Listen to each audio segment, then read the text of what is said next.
Je, wafahamu kuwa company brand sio logo wala sio nembo ulioichora kwenye marketing material zako?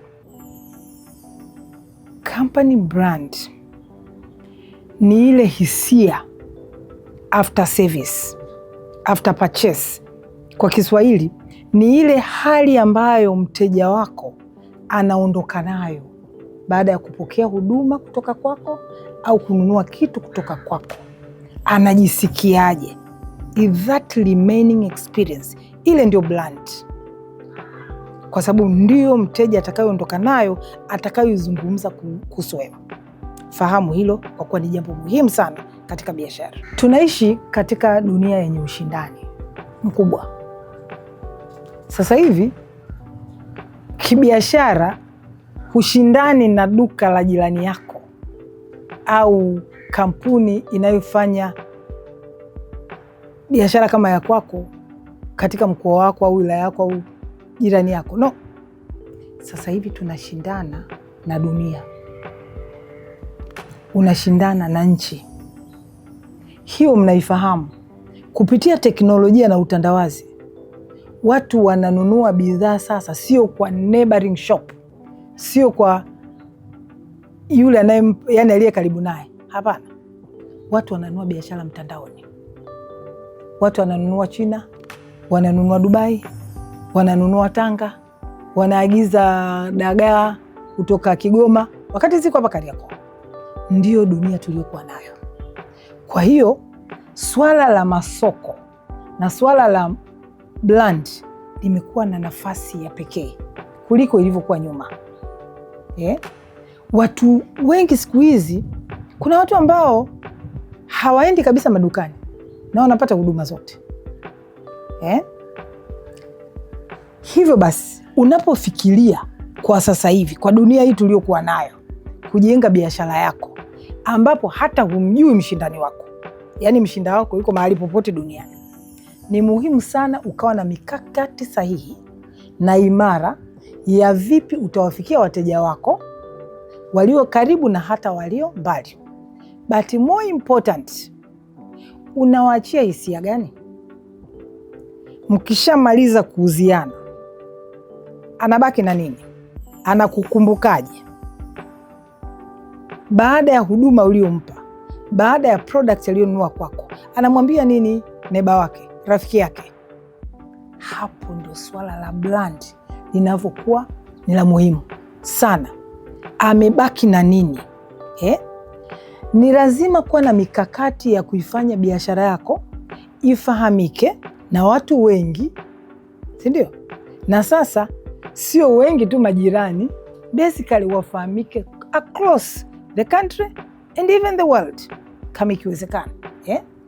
Sasa hapa ndipo tunapozungumzia brand, kwa sababu kila ninavyokuhudumia naacha nini kwako? Unabaki na simulizi gani baada ya kukuhudumia? Umeona? Kwa hiyo tuko katika nafasi ambayo brand imekuwa na nafasi ya pekee kuliko tunavyofikiria, kuliko ilivyokuwa zamani. Wakati ule, na kama nilivyosema hapo nyuma kwamba historia yetu ya ujasiriamali Tanzania bado ni changa sana. Ndio maana bado mtu anaweza akamchukulia poa mteja. Hatujaelewa masoko, hatujaelewa umuhimu wa brand, hatujaelewa kwamba huyu mteja nikimchezea, kwa sababu jinsi anavyokuwa na positive experience, anatembea nayo, ukimuuzi anatembea na nini? Negative experience. Na mara nyingi habari mbaya zinasambaa haraka zaidi. Kwa hiyo kwa kifupi, brand is an image. Brand kama nilivyosema sio logo, sio colors. Mara nyingi ukimuuliza brand yako ni nini? Mtu anatoa logo. Mtu anatoka sisi ni blue and white, sijui sisi ni gold kama Karakana Mkwanja. No, it's more than that. Kwa Karakana Mkwanja tunazungumzia mambo ya pesa, na rangi za pesa ni gold. Lakini sio hiyo tu, ni lazima, je, elimu tunayompa mtu anayetusikiliza inampa experience ambaye ataiona gold coming in his life, ndivyo tutakavyoweza kutengeneza image. Okay. Kwa hiyo brand ni image unayoiacha kwa wateja wako. Brand is about a story. A story about you and the product and the service that you are giving. Safari hii unajua mambo ya brand nayo imekaa kizunguzungu sana. Na nishawaambia wateja wangu kwamba mimi Mswahili sana. Kila wakati nitarudia. Yaani watu wanakufahamu wewe kama nani. Unasimamia nini? Product yako inasimamia nini? Is a story. Mimi hapa kama mimi Karakana Mkwanja is a new product, si ndio? Nazungumzia mambo ya wealth creation na shawishi watu waweze kutengeneza pesa, waweze kupambana. Tunavyozungumzia jamani napambana. Unajua ni term tumeizoea sana. Tunapambana kweli? Tunapambana vipi? Kimisingi, kimikakati. Kwa hiyo mimi mtu in fact anajicommit. Ni lazima niaishi. Mtu hata nisikia mimi nasema haya mambo misingi ya biashara, afu akanikuta nafanya vitu vingine, ukategemea bado anisikilize. No. Kwa hiyo si story. Ni responsibility. Wafanya biashara tuna responsibility. Tunayoyauza, tunayoyasema, lazima tuyaishi. Umenielewa? Kwa hiyo kitu kingine na cha msingi sana, brand inatengenezwa kwa muda mrefu. Maana yake ni nini? Consistency. Ninachokisema leo, ili mtu aje akirelate na mimi, hata nisikiliza siku moja na akanipa hiyo image ambayo natamani anipe. Kwanza sijui hata mteja ananielewaje, si ndio? Kwa sababu ile ni experience yake yeye. Kwa hiyo yale nayo yasimamia lazima niaishi kwa muda mrefu. Ndio brand inavyotengenezwa. Kwa hiyo kwa kifupi naweza nikasema kutengeneza brand ni mchakato, sio wa siku moja, ni mchakato endelevu, lakini ni mchakato wa muhimu sana. Wale mlioko kwenye biashara, brand is important. Wale ambao mnafikiria kuanzisha biashara, kujenga brand is important. Ni muhimu. Kujenga taswira nzuri kwa wateja ni kitu muhimu sana. Huwa napenda sana kusema wakati wote, miaka kama 10-15, wakati si wengine tunaingia katika ulimwengu wa biashara, ufahamu na elimu ya mambo hayo haukuwa kiasi hiki. Kwa hiyo wale ambao mnaanza sasa hivi mko nafasi nzuri sana. Historia inawabeba. Msianze kama alivyoanza babu. Anzeni kwa kizazi cha leo. Kwa siku hizi unaona kwamba kuna jitihada kubwa sana za kujenga brand. Kampuni ndogo hata kampuni kubwa na za kati. Sasa hivi watu wanaelewa, namtaka mteja wangu awe ambasada wangu. Atakuwaje ambasada wako? Ni experience. Ana experience nini ukimhudumia?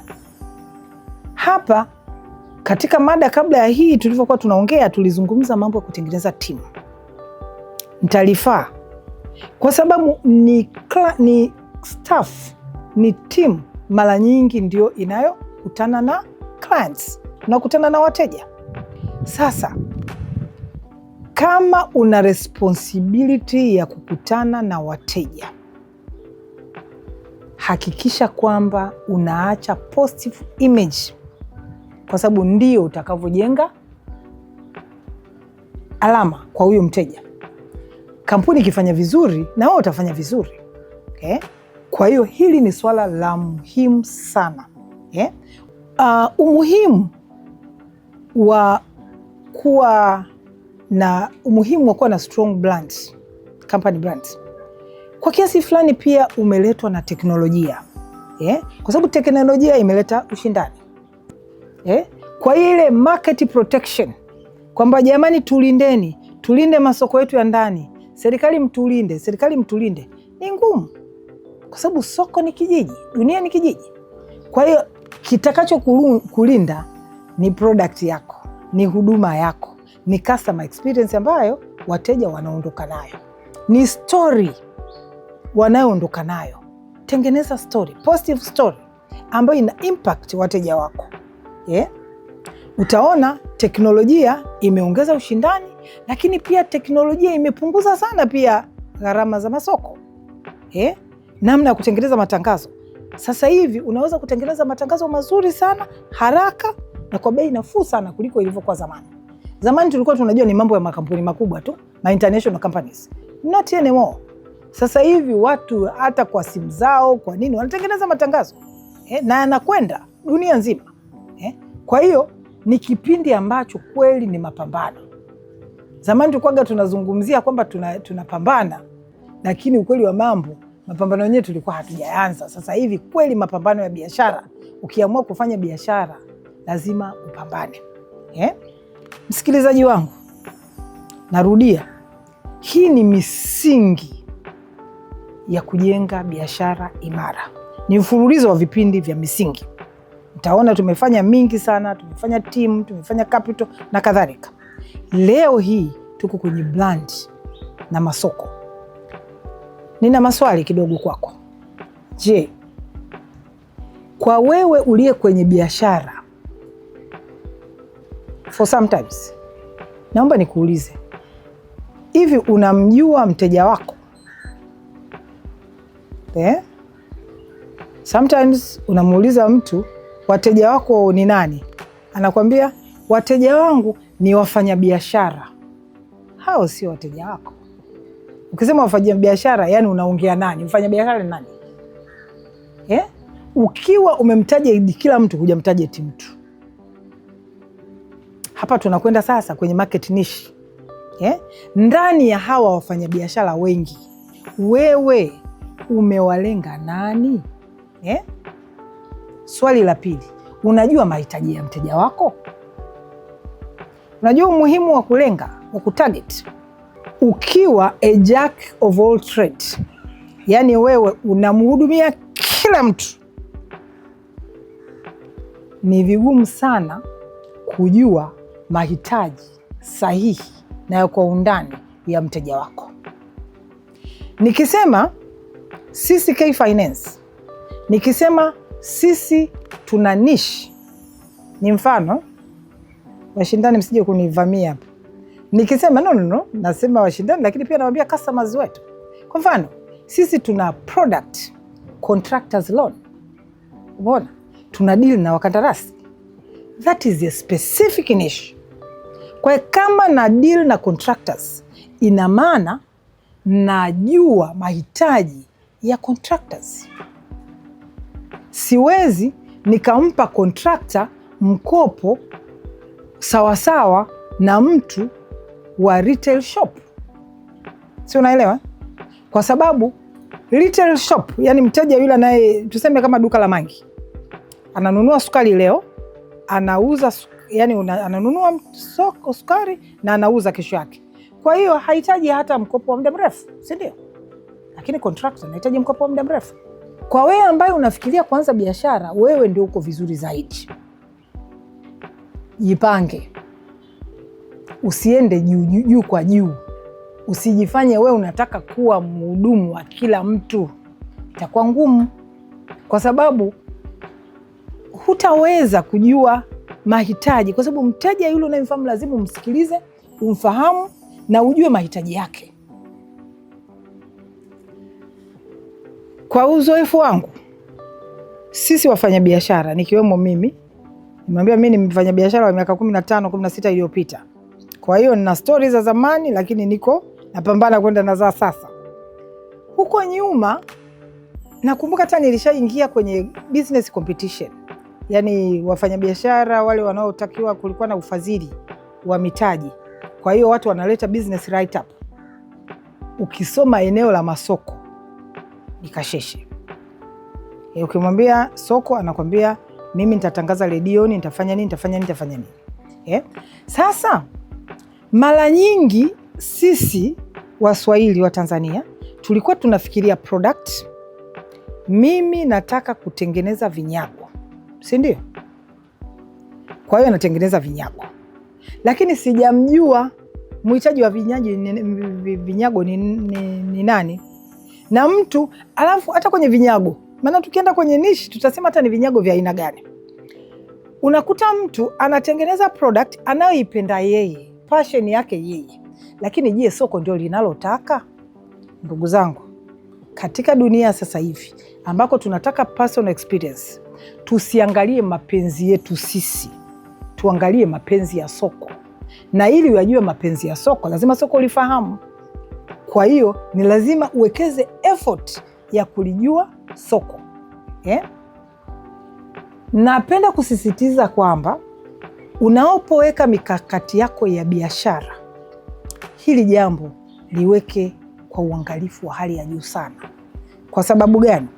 Utaona kwamba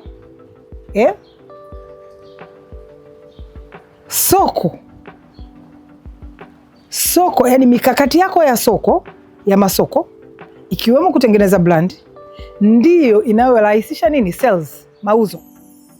Kwa hiyo ukiwa na mikakati mibaya, nisiseme mibaya, labda milegevu, ambayo haijajipanga vizuri, kama hujaweza kumtambua mteja wako ni nani, ukaweza kuwa na mbinu na mikakati ya kuongea naye, kuwasiliana naye, kujua anahitaji nini, utawezaje kufanya adjustment kuendana na mahitaji yake? Inakuwa ngumu, si ndio? Kwa hiyo kama unaanza biashara leo, wekeza. Na uwekezaji huu utakuta karakana mkwanja. Jamani, mtu asije kafikiri tunatoa hela hapa. Tunatoa ideas, tunatoa mikakati, tunatoa mawazo, tunafanya brain stimulation, ili ujue kwamba ili nifanikiwe kibiashara lazima nimjue mteja wangu, nijue na mtarget nani, nampa nini, na namsikiliza. Sasa kama humjui utamsikilizaje? Hii inanikumbusha, kuna mfanyabiashara mmoja maarufu sana huko duniani, na pia ni very good mentor kwenye masuala haya ya biashara na mambo ya masoko. Anaitwa Brian Tracy. Kwa wale wanaopenda kusoma watakuwa wameshamsoma. Anasema hivi, biashara zote duniani zina matatizo haya mawili. La kwanza, mikakati, mipango mibovu ya masoko ambayo inazaa sales hafifu. Ukiwa na tatizo hili, kinachofuata tatizo la pili, una tatizo kila mahali, mpaka msongo wa mawazo. Kwa sababu gani? Masoko ndio yanaleta sales, mauzo ndio yanaleta nini? Pesa. Usipokuwa na pesa, kila kitu kitakuwa kibaya. Mwenye nyumba anakudai kodi ya biashara huna, wafanyakazi wazuri wote wameondoka, ni changamoto. Kwa hiyo hii inatufanya tusisitize tena kwamba masoko, kujenga brand ni kitu muhimu sana. Naomba tuachane na excuses. Biashara yangu ni ndogo, mimi siwezi, haya mambo ya biashara kubwa.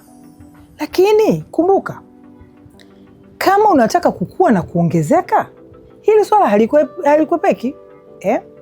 Na utaona kwamba ushindani haumuhusu biashara kubwa tu. Mdogo anapambana na ushindani, Kwa hiyo wito wangu kwako, kupitia uzoefu niliokuwa nao, wekeza kwenye kujenga brand, wekeza kwenye masoko.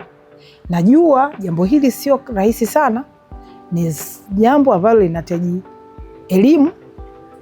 Sasa tumezungumzia masuala ya mitaji. Unavyofikiria mtaji, usifikirie tu kununua bidhaa. Nunua na elimu, nunua na mikakati, nunua na maarifa. kwa sababu yatakusaidia kwenda mbele. Bila ya hapo utapoteza. Tunavyozungumzia customer experience, tunashauri kampuni ziwe customer centric. Manake ni nini? Zimfahamu mteja, market niche, mteja wangu ni nani. Unatakiwa hata ukilala ukiota umfahamu mteja wako mpaka umuone, umdream, umjue anavaaje, umuimagine. Kwa mfano, kama unauza nguo, si lazima ujue na aina ya wateja wako, wa umri gani, wanafanya nini, wanapenda nini, kwa sababu bila ya hilo, tumkumbuke Brian Tracy, tukichemka kwenye masoko, tutachemka kwenye mauzo, everything is done. Nirudie tena kwa kusisitiza, tumesikia mara nyingi mteja ni mfalme, lakini ndugu zangu, kauli mbiu ya mteja ni mfalme haiendani sometimes na huduma tunazozikuta kwenye biashara zetu. Ukienda tu nchi za jirani, sitaki watu kuwafagilia, lakini kuna kampuni, mimi hapa nawafagilia wa Tanzania, lakini kwenye swala hili tuna kazi ya kufanya, tunajitahidi. Lakini hii habari ya mteja ni mfalme basi tuishi, kwa sababu in fact bei sio tatizo. Ukiwa na huduma nzuri, ukiwa unajua mteja wako ni nani, wateja wako tayari kulipia premium, kulipa. Jamani, hivi mnajua first class ya kwenye ndege huaga haijaagi, kila siku nafasi zipo, kwa sababu watu wanalipa na wanapata huduma sahihi, na ni wachache kuwa sehemu hiyo. Kumbuka, usisubiri biashara ikue, ikuze wewe kwa kujenga brand kupitia mikakati yako sahihi ya soko. Kumbuka, soko linawaheshimu watu wenye strong brand, na soko liko tayari kupay, linalipa bei nzuri. Niwaulize, ukienda kwa mamantilie, sahani ya chakula, wali nyama, si tunajua bei yake, lakini ukaenda hiyo ukatafuta Kempinski ukasema nataka wali na nyama, si mnajua bei ziko tofauti. Kwa hiyo na production cost ya wali, yani mchele, nyama, zinaweza zisibishane sana. Of course watakuja kupishana kwenye timu ya huku itakuwa iko expensive na nini. Kwa hiyo ninachotaka kusema hapa, jenga strong brand ili ulipishe bei inayoendana na brand yako. Nimalizie, nihitimishe somo hili ambalo ni pana sana. Kwa podcast moja haitoshi, na ni swala la muhimu sana, hasa kwa jamii yetu, hasa kwa sisi wa Tanzania. Kwa sababu gani? Tunashindana na dunia jamani. Huwezi ukafanikiwa kwa kuhurumiwa. Kwenye biashara hakuna huruma. Kwenye biashara ni mapambano. Mwenye strong brand, mwenye kutoa positive experience, atakupita tu. Haijalishi unabembeleza kiasi gani, huduma zako ni mbozo, soko litakukataa. Kwa hiyo nawakumbusha, swala hili ni la muhimu, linahitaji utaalamu. Tuwe tayari kuwekeza, kupata utaalamu stahiki kulingana na biashara zetu. Kuna branding ya biashara ndogo, kuna marketing, mikakati ya biashara ndogo, kuna za kati na za kubwa.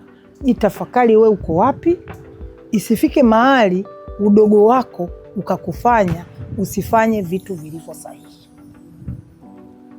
Nawatakia kila laheri, lakini nisisahau kuwashukuru wadhamini wetu K Finance Limited kwa kuendelea kutuwezesha. Vitu hivi vinahitaji gharama. Kwa hiyo K Finance wanatufadhili kutuhakikisha tuna ukumbi mzuri, tunapata wataalamu wa kurekodi. K Finance ni mfadhili mkubwa sana wa kipindi cha Karakana Mkwanja, kwa sababu anaamini katika ndoto. Nguzo 3 za K Finance ni financing, ni insurance, lakini na training. Lakini tunafahamu kwamba bila training, bila skills, mikopo haiwezi kuwa sahihi wala bima haziwezi zikachukulika. Kwa hiyo utakuta karakana mkwanja ni last born, lakini ni wa msingi na ndio anatakiwa aimarishe baba na mama zake huko juu. Nimalize kwa kusema endeleeni kutufuatilia Karakana Mkwanja